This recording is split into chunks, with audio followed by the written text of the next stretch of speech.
look at the scenario going on. So what does Trump do? As I said, something big coming, right? He brings in the guard, 2,000 of them, okay, under the premise of, massive crime, okay? So we'll go through some scenarios here real fast, right?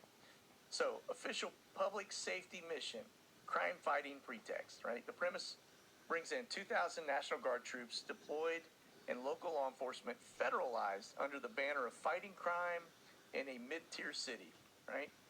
And some of the signals that we saw, right? Public statements frame it. We're combating violence, right? Anti-gang surge or stabilizing protests.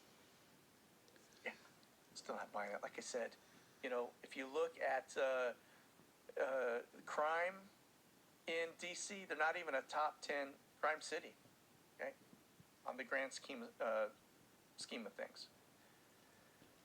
So, look, what did he do? He put uniformed military personnel on the street with guns, okay? And then what does it do? It provides a politically palatable, rationale,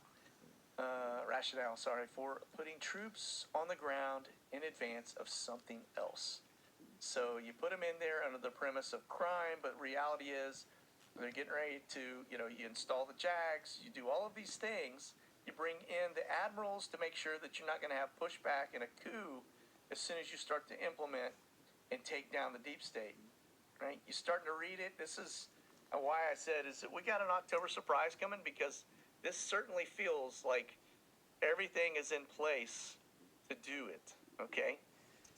So, look, why does this look so odd, right? Normally, such a large armed guard deployment would correlate to a major disaster, riot, or crisis, not a routine crime problem.